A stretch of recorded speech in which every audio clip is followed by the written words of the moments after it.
கிறிஸ்துவுக்குள் பிரியமானவர்களே, ஆண்டவராகிய இயேசு கிறிஸ்துவின் விலையேறப்பட்ட நாமத்தினாலே உங்களை வாழ்த்துகிறேன். இந்த நாளிலும் கூட உங்களை சந்திப்பதிலே மிக்க மகிழ்ச்சி. உங்களோடு கர்த்தருடைய வார்த்தையை பகிர்ந்து கொடுக்க கர்த்தர் கொடுத்த அவருடைய பெரிதான கிருபை இரக்கங்களுக்காக தேவனை துதிக்கிறேன். இந்த நாளில் கூட நாம் இருதயம் என்கின்ற தலைப்பிலே தேவனுடைய வார்த்தையை நாம் தியானிக்க இருக்கிறோம். ஆண்டவர் நம்மிடத்தில் எப்படிப்பட்ட ஒரு இருதயத்தை எதிர்பார்க்கிறார் அப்படின்னு சொல்லி நம்ம பார்க்கும்போது, நாம் உபாகமம் 5ஆம் அதிகாரம் 29ஆம் வசனத்தை நாம் வாசிக்கலாம். உபாகமம் 5ஆம் அதிகாரம் 29ஆம் வசனம். அவர்களும் அவர்கள் பிள்ளைகளும் என்றென்றைக்கும் நன்றாயிருக்கும்படி அவர்கள் எந்நாளும் எனக்கு பயந்து என் கற்பனைகளை எல்லாம் கைக்கொள்வதற்கு ஏற்ற இருதயம் அவர்களுக்கு இருந்தால் நலமாயிருக்கும். பார்த்தீங்களா? ஆண்டவர் எதை விரும்புகிறார் அப்படின்னா, அவருக்கு பயப்படுற ஒரு இருதயமாக நம்ம இருதயம் இருக்கணும். அவருடைய கற்பனைகளை கைக்கொள்ளுகிற ஒரு இருதயமாக இருக்கணும். அப்படி இருந்துச்சுன்னா அது நலமாக இருக்கும் என்று ஆண்டவர் சொல்கிறார். ஆண்டவருடைய பார்வையில் எது நலமாக இருக்கும்? ஆண்டவருக்கு பயந்து அவருடைய கற்பனைகளை கைக்கொள்ளுகிற ஒரு இருதயம். இதை நம்ம செய்தோம் அப்படின்னா அவர்களும் நன்றாக இருப்பாங்க, அவங்க பிள்ளைகளும் ஆசீர்வாதமாக இருப்பார்கள் என்று ஆண்டவர் சொல்கிறார். அப்போ இந்த பூமியிலே நாம் வாழ்கிற நாட்களிலே தேவனுடைய ஆசீர்வாதம் தான் விலையேறப்பட்ட ஆசீர்வாதம். நம்ம பிள்ளைகளுக்கு சேர்த்து வைக்கிற மிகப்பெரிய ஒரு பொக்கிஷம் எது அப்படின்னா தேவனுடைய ஆசீர்வாதம். அந்த தேவனுடைய ஆசீர்வாதத்தை நம்ம பெற்றுக்கொள்வதற்கு இந்த வேத பகுதியில் வாசிக்கிறோம். நம்முடைய இருதயம் எப்படி இருந்தால் நலமாக இருக்கும் என்று நம்ம பார்க்குறோம். பிரியமானவர்களே, நம்முடைய இருதயத்தை குறித்து நம்ம பார்க்கும்போது எரேமியா தீர்க்கதரிசி எழுதின புஸ்தகத்தில் 17ஆம் அதிகாரம் 9ஆம் வசனம். எரேமியா 17ஆம் அதிகாரம் 9ஆம் வசனம். எல்லாவற்றை பார்க்கிலும் இருதயமே தெருக்குள்ளதும் மகா கேடுள்ளதுமாய் இருக்கிறது, அதை அறியத்தக்கவன் யார்? இங்கே பார்க்குறோம். இங்கே நம்ம என்ன வாசிக்கிறோம்? எல்லாவற்றை பார்க்கிலும் மனுஷனுடைய இருதயம் எப்படிப்பட்ட ஒரு இருதயமாக இருக்குதுன்னா, திருக்குள்ளதும் மகா கேடுள்ளதுமாக இருக்குது. திருக்குள்ளது அப்படின்னா அது ரொம்ப தந்திரம் உள்ளது. அது தவறான காரியங்களை செய்வதற்கு அது தீவிரிக்கிற ஒரு இருதயமாக இருக்கிறது. திருக்குள்ளது மகா கேடுள்ளது, அதை அறியத்தக்கவன் யார் என்று போட்டிருக்கு. நம்முடைய பாவத்தினுடைய பிறப்பிடம் எங்கே இருக்குன்னா இருதயத்தை தான் நம்முடைய பாவத்தினுடைய பிறப்பிடம் என்று ஆண்டவர் சொல்கிறார். ஊற்றுக்கண், பாவத்தின் ஊற்றுக்கண் மனுஷனுக்குள்ளே எங்கே இருக்குது அப்படின்னா நம்முடைய இருதயத்துக்குள்ளே இருக்கிறத நம்ம பார்க்குறோம். அருமையானவர்களே, இந்த இருதயம் திருக்குள்ளதும் மகா கேடுள்ளதும் என்று சொல்லப்பட்டிருக்கிறது. அப்போ இந்த இருதயத்தோடு நம்ம தேவனை சேவிக்க முடியுமா அப்படின்னா நம்ம தேவனை சேவிக்க முடியாது. என்றால் தீமை செய்ய நாடுகிற ஒரு இருதயம், தீமையை செய்வதற்கு தீவிரிக்கிற ஒரு இருதயமாக நம்முடைய இருதயம் இருக்குது. இது ஒரு கடினமான ஒரு இருதயம். எசேக்கியேல் 11ஆம் அதிகாரத்தில் 19ஆம் வசனத்தில் ஆண்டவர் என்ன சொல்கிறார் பாருங்கள். எசேக்கியேல் 11ஆம் அதிகாரம் 19ஆம் வசனம். அவர்கள் என் கட்டளைகளின்படி நடந்து என் நியாயங்களை கைக்கொண்டு அவைகளின்படி செய்ய நான் அவர்களுக்கு ஏக இருதயத்தை தந்து அவர்கள் உள்ளத்தில் புதிய ஆவியை கொடுத்து கல்லான இருதயத்தை அவர்கள் மாம்சத்திலிருந்து எடுத்து போட்டு சதையான இருதயத்தை அவர்களுக்கு அருளுவேன். இந்த எசேக்கியேல் 11:19 ஆண்டவருடைய கட்டளைகளின்படி நம்ம நடக்கணும், அவருடைய நியாயங்களை கை கொள்ளணும்னு சொன்னால் நம்முடைய இருதயம் மாற்றப்பட வேண்டும் என்று சொல்ல. இருதயம் மாற்றப்படணுமா? என்னங்க அப்போ இருதய மாற்று அறுவை சிகிச்சையா அப்படின்னா ஆமாம், ஆண்டவர் அப்படி தான் செய்கிறார். நம்முடைய இருதயத்தை என்ன செய்கிறாரு? கல்லான இருதயத்தை எடுத்துட்டு சதையான இருதயத்தை கொடுக்கிறார். ஏக இருதயம் என்று இங்கே போடப்பட்டிருக்கிறது. சிந்தனைகளை சிதற விடுகிற ஒரு இருதயம், பல வழிகளில் இந்த வழியில் போயிடுவோமா அந்த வழியில் போயிடுமான்னு சொல்லி தேவனுடைய வழியை விட்டுட்டு மற்ற வழிகளில் செல்ல தீவிரிக்கிற ஒரு இருதயத்தை எடுத்துட்டு ஏக இருதயம். ஏக இருதயம்னா என்ன? அவருடைய கட்டளைகளை கைக்கொள்ளுகிற இருதயம், அவருடைய வழிகளில் நடக்கக்கூடிய ஒரு இருதயம். இந்த ஆண்டவரிடத்தில் நம்ம வரணும். ஆண்டவரே, தேவனுடைய வசனத்தின்படி நம்ம நடக்க முடியல, அவருடைய கட்டளைகளை கைக்கொள்றதுக்கு நம்முடைய இருதயம் விருப்பம் கொள்ளலைன்னு சொன்னால் நம்முடைய இருதயம் ஆபத்தில் இருக்குது. ஆண்டவரத்தில் வரணும். ஆப்ரேஷன் பண்ணுங்கப்பா, இந்த கல்லான இருதயத்தை எடுத்துட்டு ஆண்டவரே ஒரு சதையான இருதயத்தை எனக்கு கொடுங்கப்பா, அது ஏக இருதயமாக இருக்கட்டும், உங்கள் வழியில் நடக்கக்கூடிய ஒரு இருதயமாக இருக்கட்டும். எசேக்கியேல் 36:26 நவமான இருதயத்தை கொடுப்பேங்கிறார். அப்போ நவமான இருதயம் அப்படின்னா தேவனுடைய வழியில் நடக்கக்கூடிய ஒரு இருதயம். அப்போ இந்த கடினமான திருக்குள்ளதும் இந்த கேடுள்ளதுமான இந்த இருதயத்தை தேவன் மாற்ற விரும்புகிறார், இருதயத்தை மாற்றுகிறார். அதனால தான் நீதிமொழிகளில் ஆண்டவர் கேட்குறார், மகனே உன் இருதயத்தை எனக்கு தா. ஆண்டவரத்தில் நம்முடைய இருதயத்தை ஒப்பு கொடுக்கணும். எப்படி கொடுக்கறது? ஆண்டவரே, நம்ம ஜெபிக்கணும். ஆண்டவரே, என் இருதயத்தை உங்கள் கையில் ஒப்பிடிங்கலாம் கொடுக்க வேண்டாம். ஆண்டவரே, என் இருதயத்தை உங்கள் கையில் கொடுக்குறேன்ப்பா, நீங்கள் அந்த கல்லான இருதயத்தை எடுத்துக்கிற திருக்குள்ளதும் மகா கேடுள்ள அந்த இருதயத்தை எடுத்துகிட்டு உங்கள் கட்டளைகளுக்கு பயப்படக்கூடிய, உங்களுடைய வழியில் நடப்பதற்கு ஒரு உற்சாகமான ஒரு இருதயத்தை எனக்கு கொடுங்க ஆண்டவரேன்னு நம்ம ஜெபிக்கணும். அப்படி நம்ம ஜெபிக்கும்போது தேவன் நமக்கு ஏக இருதயத்தை, நவமான இருதயத்தை, கர்த்தருடைய வழியில் நடக்கக்கூடிய ஒரு இருதயத்தை ஆண்டவர் நமக்கு கொடுப்பேன்னு சொல்கிறார். பாருங்கள், சவுல் அப்படிங்கிற ஒரு மனிதனை தேவன் இஸ்ரவேலின் முதல் ராஜாவாக அபிஷேகம் பண்ணார். அந்த அபிஷேகம் பண்ண உடனே யார் அபிஷேகம் பண்ணுறார்? சாமுவேல் தீர்க்கதரிசி அபிஷேகம் பண்ணுறார். தேவனுடைய ஜனங்களை ஆளக்கூடிய ஒரு ராஜாவாக அந்த வாலிபனாகிய சவுலை தேவன் அபிஷேகம் பண்ணின உடனே அங்கே நடக்கிற ஒரு காரியத்தை பார்க்குறோம். என்ன தெரியுமா? 1 சாமுவேல் 10:9. 1 சாமுவேல் 10:9. அவன் சாமுவேலை விட்டு போகும்படி திரும்பின போது தேவன் அவனுக்கு வேறே இருதயத்தை கொடுத்தார். அந்த அடையாளங்கள் எல்லாம் அன்றைய தினமே நேரிட்டது. இங்கே நம்ம சவுலை குறித்து என்ன வாசிக்கிறோம்? தேவன் அவனுக்கு வேறே இருதயத்தை கொடுத்தார். அப்போ வேற இருதயத்தை கொடுத்தார்னா என்ன அர்த்தம்? தேவனுடைய ஜனங்களை ஆளக்கூடிய ஒரு இருதயத்தை கொடுத்தார். அந்த இருதயம் ரொம்ப முக்கியமானது. தேவனுடைய பார்வையில் நம்முடைய இருதயம் செம்மையாக இருக்க வேண்டும் என்று விரும்புகிறார். ஆகவே அந்த கல்லான இருதயத்தை எடுத்துட்டு அவர் சதையான இருதயம் அப்படின்னா அன்புள்ள, ஒரு இரக்கமுள்ள, தேவனுக்கு பயப்படக்கூடிய, தேவனுடைய வழியில் நடக்கக்கூடிய இருதயம். ஏன்னா இது திருக்குள்ள இருதயம் இல்லையா? இது கேடுள்ள இருதயம் இல்லையா? இந்த இருதயத்தை கர்த்தர் என்ன செய்கிறார்? மாற்றுகிற தேவனாக இருக்கிறார். பாருங்கள், அந்த தேவன் என்ன சொல்கிறாருன்னா, தாவீதுனுடைய குமாரன் சாலமோன், தாவீதுக்கு அப்புறம் தேவன் சாலமோனை ராஜாவாக மாற்றுகிறார். இந்த ராஜாவாக மாற்றுகிற இந்த சாலமோனை குறித்து நம்ம பார்க்குற ஒரு காரியம் என்ன கேட்குறாருன்னா, ஆண்டவர் ஏராளமான ஆடுகளை மாடுகளை பலியிட்டு அவன் என்ன செய்கிறான்? அந்த ராத்திரியில் தேவன் அவனுக்கு தரிசனமாகிறார். தரிசனமாகி கேட்குறாரு, இப்பா நான் ஏதாவது என்னிடத்துல வேணும்னா கேளு, நீ என்ன கேட்குறியோ அதை நான் உனக்கு தருவேன்னு சொல்கிறார். ஆண்டவர் அவனிடத்துல கேட்குறா, நீ என்ன கேட்குறியோ சாலமோனே கேளு, நான் உனக்கு தாரேன்னு சொல்லி. ஆண்டு அவன் என்ன கேட்டான் தெரியுமா? 1 ராஜாக்கள் 3:9. 1 ராஜாக்கள் 3:9. ஆகையால் உமது ஜனங்களை நியாயம் விசாரிக்கவும், நன்மை தீமை என்னதென்று வகையறுக்கவும் அடியேனுக்கு ஞானமுள்ள இருதயத்தை தந்தருளும். ஏராளமாக இருக்கிற இந்த உமது ஜனங்களை நியாயம் விசாரிக்க யாராலே ஆகும் என்றான். ஆண்டவர் அந்த கேட்ட உடனே சாலமோன் கேட்குறான். என்ன கேட்குறான் தெரியுமா? ஆண்டவர், இந்த ஏராளமான ஜனங்களை நியாயம் விசாரிக்க, நான் ராஜாவாக இருந்து சீரும் சிறப்புமாக நான் இந்த ஜனங்களை ஆளுகை செய்வதற்கு எனக்கு ஒரு ஞானமுள்ள இருதயத்தை தாரும். இந்த கேள்வி, இந்த சாலமோன் கேட்ட இந்த காரியம் ஆண்டோடைய பார்வைக்கு விலையேறப்பட்டதாக இருந்துச்சு. ஆண்டு ரொம்ப சந்தோஷப்படுறார்.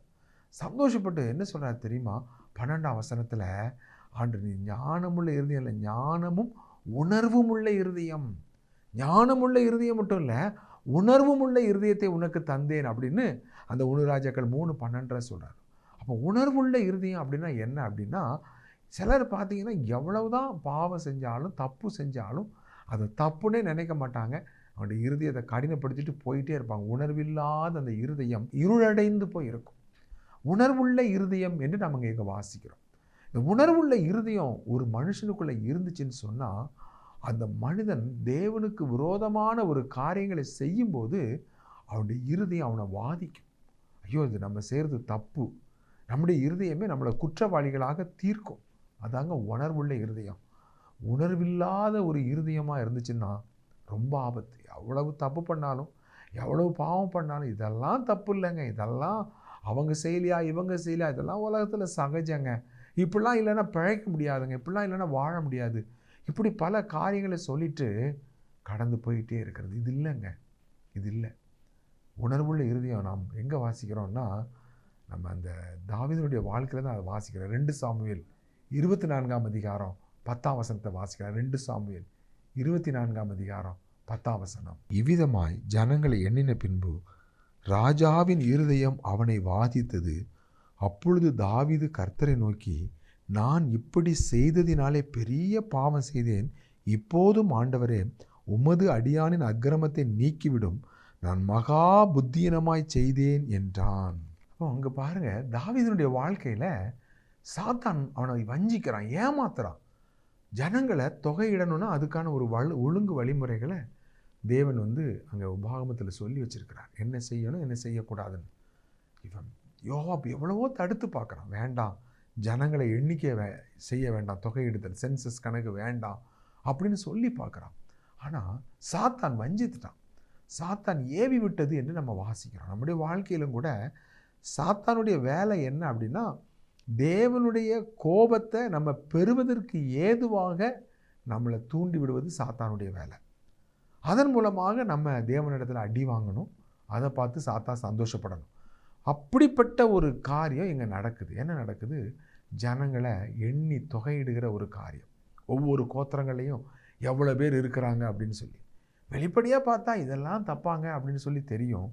ஆனால் உண்மையில் தேவனுக்கு பயப்படக்கூடிய ஒரு உணர்வுள்ள இருதயம் இருந்துச்சுன்னு சொன்னால், நாம் செய்கிற ஒரு காரியம் அது தேவனுக்கு விரோதமாக இருந்துச்சுன்னு சொன்னால் நம்முடைய இருதயம் வாதிக்கும். நம்முடைய இருதயம் நம்மளை குற்றவாளிகளாக தீர்க்கும்.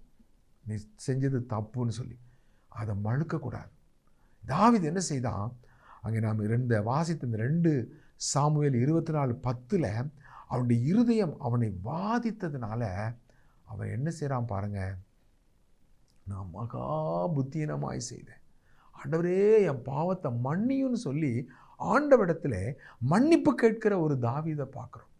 அப்போ நம்முடைய இருதயம் உணர்வுள்ள இருதயமாக இருந்தால், தேவனுக்கு விரோதமாக நம்ம தடுமாறும் பொழுது, தவறு செய்யும் பொழுது நம்முடைய இருதயம் நம்மளை வாதிக்கும் போது அந்த உணர்வுள்ள இருதயம் என்ன செய்யும் அப்படின்னா, ஆண்டுடைய இரக்கத்துக்காக கெஞ்சும், ஆண்டுடைய மன்னிப்புக்காக கெஞ்சும். ஆண்டவரே நான் தப்பு பண்ணிட்டேனப்பா, நான் இப்படி நடக்கக்கூடாது, இப்படி நான் நடந்துட்டேனே, என்னை மன்னிங்க ஆண்டவரே, என் பாவத்தை மன்னிச்சிருங்க, நீக்கிருங்கன்னு சொல்லி தாவீது இங்கே ஜெபிக்கிற ஒரு உணர்வுள்ள ஒரு இருதயத்தை நாம் பார்க்கிறோம். ஆமாம் பிரியமானவர்களே, பாவங்களை மறைக்கிறவன் வாழ்வடைய மாட்டான், அவைகளை அறிக்கை செய்து விட்டு விடுகிறவன் இரக்கம் பெறுவான் என்று தேவனுடைய வார்த்தை சொல்லுகிறபடி அவனுடைய இருதயம் அதை சுட்டி காட்டின உடனே அவன் செய்கிற காரியம் என்ன தெரியுமா? அவன் தன்னுடைய தவறை ஒத்துக்கொள்கிறான், தன்னுடைய தவறை அறிக்கை செய்கிறான். என்னுடைய பாவங்களை மறைக்காமல் தேவரீருக்கு அறிக்கை செய்தேன் என்று தாவீது சொல்கிறான். அப்போ நல்ல ஒரு இருதயம் தாவீதுடைய இருதயம். அதனால தான் ஆண்டவர் சொல்கிறார், தாவீதை குறித்து சொல்லும் பொழுது ஆண்டவர் என்ன சொல்கிறார் பாருங்க. அப்போஸ்தலர் 13ஆம் அதிகாரம் 22ஆம் வசனத்தில் ஆண்டவர் தாவீதை குறித்து என்ன சொல்கிறார் தெரியுமா? அப்போஸ்தலர் 13:22, பின்பு அவர் சவுலை தள்ளி தாவீதை அவர்களுக்கு ராஜாவாக ஏற்படுத்தி, ஈசாயின் குமாரனாகிய தாவீதை என் இருதயத்துக்கு ஏற்றவனாக கண்டேன், எனக்கு சித்தமானவைகளெல்லாம் அவன் செய்வான் என்று அவனை குறித்து சாட்சியும் கொடுத்தார். பாருங்க, தாவீதை குறித்து ஆண்டவர் கொடுக்கிற சாட்சி என்ன? அவனை என் இருதயத்துக்கு ஏற்றவனாக கண்டேன், இருதயத்துக்கு ஏற்றவனாக கண்டேன். ஏன்னா தாவீதுடைய இருதயம் தேவனுக்கு பயப்படுகிற ஒரு இருதயம், தேவனை அதிகமாக நேசிக்கிற ஒரு இருதயம், அது தேவனுடைய கற்பனைகளின்படி நடக்கிறதுல தீவிரமான ஒரு இருதயம். அது மாத்திரம் இல்லை, அது தவறு செய்யும் பொழுது உணர்வுள்ள இருதயம், அதை ஒத்துக்கொள்ளுகிற இருதயம். தேவனுடைய ஆலயத்தை கட்டுறதுக்காக தாவீது என்ன செய்தான் அப்படின்னா, ஏராளமான காணிக்கைகளை அவன் சபதரித்தான்னு சொல்லி வாசிக்கிறோம்.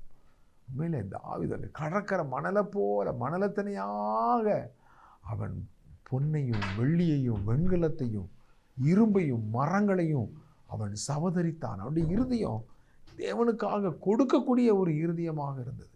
தேவனுக்கென்று உற்சாகமாய் மனப்பூர்வமாய் கொடுக்கக்கூடிய ஒரு இருதயமாக தாவீதுடைய இருதயம் காணப்பட்டுச்சு. காணிக்கை கொடுக்குற காரியம் வரும்போது நம்முடைய இருதயம் எப்படிப்பட்ட இருதயங்கிறத நம்ம கண்டுபிடிச்சிடலாம். நம்ம யாத்ராகமம் 35ஆம் அதிகாரம் 21ஆம் வசனத்தை நம்ம வாசிக்கலாம். யாத்ராகமம் 35ஆம் அதிகாரம் 21ஆம் வசனம். பின்பு எவர்களை அவர்கள் இருதயம் எழுப்பி எவர்களை அவர்கள் ஆவி உற்சாகப்படுத்தினதோ அவர்கள் எல்லாரும் ஆசரிப்பு கூடாரத்தின் வேலைக்கும் அதன் சகல ஊழியத்துக்கும் பரிசுத்த வஸ்திரங்களுக்கும் ஏற்றவைகளை கர்த்தருக்கு காணிக்கையாக கொண்டு வந்தார்கள். நம்ம கர்த்தருக்கு காணிக்கை கொடுக்கணுங்கிற நேரம் வரும்போதே நம்முடைய இருதயத்தினுடைய உண்மையான தன்மையை நம்ம கண்டுபிடிச்சிக்கலாம். கர்த்தருக்கு காணிக்கை கொடுக்கும்போது நம்ம உற்சாகமாக நம்ம கொடுக்குறோமா அல்லது கணக்கு பார்க்குறோம், ஏப்பா இவ்வளவு போடுறதா இவ்வளவா அப்படின்னா அது நன்றி இல்லாத இருதயம், அது சுயநலமான இருதயம். இங்கே அது மனப்பூர்வமாக கர்த்தருக்கு கொடுக்காத ஒரு இருதயம். ஆண்டவர் நம்மிடத்தில் வாங்கணுங்கிறது ஆண்டோடைய நோக்கம் இல்லை, நம்மளை ஆசீர்வதிப்பது தான் ஆண்டோடைய நோக்கம். ஏன் கர்த்தர் நம்மிடத்தில் காணிக்கையை கொடுக்குறார்? நீ கொடு, அப்பொழுது உனக்கு கொடுக்கப்படும். அது தேவனுடைய பிரமாணம். தேவன் நம்மளை ஆசீர்வதிக்கணும்னு சொன்னால் அவருக்கு நாம் கொடுக்கணும். இங்கே தான் நம்முடைய இருதயத்தினுடைய உள் காரியங்களை வெளிப்படும். ஆண்டவருக்காக காணிக்கை கொடுக்கறதுக்கு சிலர் பார்த்திங்கன்னா ரொம்ப ஒரு கஷ்டப்படுவாங்க, ஆனால் கொடுக்கறதுல ஐஸ்வர்யவான்களாக இருப்பாங்க. சிலரை பார்த்திங்கன்னா அவங்களிடத்துல நல்ல பொருட்களும் இல்லையா பணங்களும் இருக்கும், ஆனால் கர்த்தருக்குன்னு கொடுக்கணும்னு வரும்போது அவங்களுடைய இருதயம் அடைத்து கொள்ளும். நம்முடைய இருதயம் எப்படிப்பட்ட இருதயங்கிறத எப்போ நாம் கண்டுபிடிக்க முடியும்னா, கர்த்தருக்குன்னு அந்த காணிக்கை கொடுக்குற நேரம் வரும்போது தான் நம்ம உற்சாகமாக கொடுக்குறோமா, மனப்பூர்வமாக கொடுக்குறோமா. இவ்வளோ போதும், இந்த 100 ரூபா போட்டால் போதும், 200 ரூபா போட்டால் போதும், 50 ரூபா 10 ரூபா போட்டால் எவ்வளவு கொடுக்குறோங்கிறது இல்லை, நம்முடைய இருதயம் எப்படிப்பட்ட இருதயமாக இருக்குதுங்கிறத அதில் நம்ம வெளிப்படுத்துகிறோம். தேவன் அதைத்தான் பார்க்குறார். மனுஷன் முகத்தை பார்க்குறான், கர்த்தர் இருதயத்தை பார்க்குறாருன்னா எப்படிப்பட்ட இருதயத்தோடு கொடுக்குறோங்கிறத. சிலர் மற்றவங்க நம்மளை பெருமையாக நினைக்கணும், மற்றவங்க நம்மளை மேன்மையாக நினைக்கணும்னு நினச்சி காணிக்கை கொடுத்தாங்கன்னா அதையும் கர்த்தர் பார்க்குறாரு. அதனால ஒரு பிரயோஜனம் இல்லை. மனுஷ புகழ்ச்சிக்காக நம்ம கொடுக்கறதுல ஒரு ஆசீர்வாதம் இல்லை. அதே நேரத்தில் நம்ம உற்சாகமாக கொடுக்காதபடிக்கு நம்ம பிசினித்தனம் கஞ்சத்தனம் கணக்கு பார்க்குறவங்களா இருந்தோம்னா நம்முடைய இருதயம் உண்மை உள்ள இருதயம் இல்லைங்க. நம்ம வாசிக்கிறோம், என்ன வாசிக்கிறோம் பாருங்கள், அந்த வசனத்தை திரும்ப வாசிக்கலாம். யாத்திராகமம் 35:21. எவர்களை அவர்கள் இருதயம் எழுப்பி எவர்களை அவர்கள் ஆவி உற்சாகப்படுத்தினதோ அவர்கள் எல்லாரும் ஆசரிப்பு கூடாரத்தின் வேலைக்கும் அதன் சகல ஊழியத்துக்கும் பரிசுத்த வஸ்திரங்களுக்கும் ஏற்றவைகளை கர்த்தருக்கு காணிக்கையாக கொண்டு வந்தார்கள். ஏற்றவைகளை காணிக்கையாக கொண்டு வந்தாங்க. மனப்பூர்வம் உள்ளவர்கள். 22ஆம் வசனத்தில் அடுத்த வசனத்தில் பார்த்தீங்கன்னா மனப்பூர்வம் உள்ள ஸ்திரீகள் பொன்னை காணிக்கையாக கொண்டு வந்தார்கள். பார்த்தீங்களா, நம்ம காணிக்கை கொடுக்கும்போது நம்முடைய இருதயம் தேவனை எவ்வளவா நேசிக்குது, தேவன் மேலே எவ்வளவு அன்புள்ளதாக இருக்குது. அது பணத்தை நேசிக்குதா, சுயநலமுள்ள இருதயமா, அல்லது தேவன் மேலே உள்ள அதிகமான அன்பை வெளிப்படுத்துகிற இருதயமாங்கிறத அந்த இடத்துல நம்ம கண்டுபிடிச்சிடலாம். நம்முடைய மற்றவங்களுக்கு தெரியாது, பக்கத்தில் இருக்கிறவங்களுக்கு தெரியாது, அங்கே இருக்கிற சபை நடத்துகிறவங்களுக்கு தெரியாது, நமக்கு தெரியும் நம்ம இருதயம் எப்படி. நம்ம குடும்பத்தில் உள்ளவங்களுக்கு தெரியும் கர்த்தருக்குன்னு கொடுக்கறதுல நம்முடைய இருதயம் எப்படிப்பட்ட உற்சாகமான இருதயம்னு சொல்லி. அதைத்தான் தேவன் பார்க்குறார், உற்சாகமான இருதயம். அங்கே ஞானமுள்ள இருதயம் 25ஆம் வசனத்தில் பார்க்கும்போது ஞானமுள்ள இருதயத்தை உள்ளவங்க என்ன செஞ்சாங்களாம், அவங்களும் ஆசரிப்பு கூடாரத்துக்காக உற்சாகமாக வேலை செய்தார்கள். அப்போது ஒருத்தர் தேவனுடைய சபையில் எப்போ உற்சாகமாக வேலை செய்வாங்க, அவர்கள் ஞானமுள்ள இருதயம் உள்ளவங்களாக இருந்தாங்கன்னா அவங்க தேவனுடைய சபையில் உற்சாகமாக வேலை செய்வாங்க. அந்த 25ஆம் வசனத்தை நம்ம வாசிக்கலாம். யாத்திராகமம் 35:25. ஞானமுள்ள இருதயமுள்ள ஸ்திரீகள் எல்லாரும் தங்கள் கைகளினால் தாங்கள் நூற்ற இளநூலையும் இரத்தாம்பர நூலையும் சிவப்பு நூலையும் மெல்லிய பஞ்சு நூலையும் கொண்டு வந்தார்கள். அப்போது தேவனுடைய காரியமாக யார் செயல்படுவா அப்படின்னா ஞானமுள்ள இருதயம் உள்ளவர்கள். பார்த்தீங்களா, அவர்கள் ஆசரிப்பு கூடாரத்துக்காக வேலை செய்கிறவங்க, தேவையானவைகளை கொண்டு வருவதற்காக உழைக்கிறவர்களாக இருந்தாங்க. பிரயாசப்பட தங்களுடைய நேரத்தையும் பலனையும் தங்களுக்கு இருக்கிற எல்லா பொருட்களையும் அதற்காக பயன்படுத்துகிறவர்களாக அவருடைய இருதயம் காணப்பட்டதுன்னு நம்ம பார்க்குறோம். இன்னும் ஒரே ஒரு காரியத்தை நம்ம பார்க்குறோம், நான் வாசிக்கலாம். உபாகமம் 4:29. உபாகமம் 4ஆம் அதிகாரம் 29ஆம் வசனம். அப்பொழுது அங்கே இருந்து உன் தேவனாகிய கர்த்தரை தேடுவாய், உன் முழு இருதயத்தோடும் உன் முழு ஆத்மாவோடும் அவரை தேடும்போது அவரை கண்டடைவாய். வேதாகமத்தில் இருதயம்னு சொல்லும் பொழுது தேவன் ஆண்டவர் முழு இருதயத்தோட ஆண்டவரை தேடணும் அப்படின்னு சொல்லி ஆண்டவர் விரும்புகிறார். முழு இருதயத்தோடு, அறகுறையான இருதயத்தோடு அல்ல, முழு இருதயத்தோடும் தேவனை தேடுகிறவர்களாக நம்ம காணப்படும் பொழுது கண்டடைவாய், தேவனை கண்டடைவாய். பிரியமானவர்களே, எவ்வளோ பெரிய ஒரு வாய்ப்பை, ஒரு பாக்கியத்தை ஆண்டவர் கொடுத்துருக்கார். முழு இதயத்தோடும் தேவனை தேடுவாய் என்றால் நீ அவரை கண்டடைவாய். ஆண்டவரை எப்படிங்க பார்க்கறது? ஒரே ஒரு காரியம்தான், முழு இதயத்தோட, முழு ஆத்மாவோட அவரை நாம் அன்பு கூற வேண்டும். அவருடைய கற்பனைகளின்படி நம்ம நடக்க வேண்டும். அவரை வாஞ்சித்து தேடுகிறவர்களாக நம்ம காணப்பட வேண்டும். அப்படி நம்ம வாஞ்சித்து தேடுகிறவர்களாய், நாடுகிறவர்களாய் நாம் காணப்படும் பொழுது நிச்சயமாக தேவன் அவர் தன்னை நமக்கு வெளிப்படுத்தி காட்டுகிற ஒரு தேவனாக இருக்கிறார். கண்டடைவாய் என்று அங்கே சொல்லப்பட்டிருக்கிறது. அந்த நாளில் கூட தேவனுடைய வழிகளிலே நம்முடைய இருதயம் உற்சாகம் கொள்ளட்டும். ஆண்டவர் முழு இருதயத்தோடு ஆண்டரை தேடுறதுனா என்னங்கிறத சிந்திச்சு பாருங்கள். நம்ம இந்த வார்த்தையை கேட்டு செய்தி முடிஞ்ச உடனே ஒரு கேள்வி உங்களுக்குள்ளே கேட்டு பாருங்கள். நான் முழு இருதயத்தோடு கர்த்தரை தேடுறேனா, அல்லது நான் முழு இருதயத்தோடு கர்த்தரை தேட முடியாதபடி என்னுடைய ஈர்ப்பு விசை எங்கே இழுக்கப்படுது, எங்கே நான் விலகிறேன்? நாம் சிந்தித்து பார்ப்போம். நம்மை நாம் நிதானித்து அறிந்தால் நாம் நியாயம் தீர்க்கப்படும். தேவனை கண்டடைவாய், எவ்வளோ பெரிய பாக்கியம். ஒரே ஒரு முழு இருதயத்தோட, முழு ஆத்மாவோட நம்ம தேவனை தேடினா கண்டடைவோம். கர்த்தர் தாமே இந்த வார்த்தைகளை கேட்கிறவங்க ஒவ்வொருவரையும் அவர் அவ்விதமாய் பலப்படுத்துவாராக. முழு இருதயத்தோடும் கர்த்தருடைய வழிகளில் நடந்து அவருடைய பூரண ஆசீர்வாதத்தை பெற்று அனுபவிக்கிறவர்களாக காணப்பட தேவன் தாமே உதவி செய்வாராக. நாம் ஜெபம் செய்வோமா? எங்கள் அன்புள்ள ஆண்டவரே, இந்த வார்த்தைகளை கேட்கிற பிள்ளைகளுக்காய் ஸ்தோத்திரம். அதிகமாய் பலப்படுத்தும், உம்முடைய அதிகமான கிருபையை தாரும். கர்த்தாவே, முழு இதயத்தோடும் கர்த்தரை தேடி உம்முடைய பூரண ஆசீர்வாதங்களை தங்களுடைய வாழ்க்கையில் பெற்று அனுபவிக்க உதவி செய்யும். இயேசுவின் நாமத்தில் ஜெபிக்கிறோம் எங்கள் நல்ல பிதாவே, ஆமென். பிரியமானவர்களே, ஆண்டுடைய நாமத்தினாலே உங்களை மீண்டும் வாழ்த்துகிறேன். நீங்கள் நேரம் ஒதுக்கி இந்த தேவனுடைய வார்த்தையை கேட்டதற்காக உங்களுக்கு நன்றி சொல்லுகிறேன். நீங்கள் யூடியூப்பில் ராஜ்குமார் தங்கமணி என்று ஆங்கிலத்திலே டைப் செய்வீர்களானால் இன்னும் அநேக செய்திகளை நீங்கள் கேட்கலாம். கேளுங்கள். மற்றவர்களும் கேட்பதற்கு எதுவாக இந்த செய்திகளை மற்றவங்களுக்கும் நீங்கள் அனுப்பிவிடுங்க, ஷேர் பண்ணுங்கள். நிச்சயமாக அந்த ஆசீர்வாதத்தை கர்த்தர் உங்களுக்கு கட்டளையிடுவார். நாம் மறுமுறை சந்திக்கும் வரைக்கும் தேவனுடைய கிருபை நாம் ஒவ்வொருவரையும் தாங்கி வழிநடத்துவதாக. கர்த்தர் தாமே உங்கள் ஒவ்வொருவரையும் அபரிவிதமாய் ஆசீர்வதிப்பாராக. ஆமென்.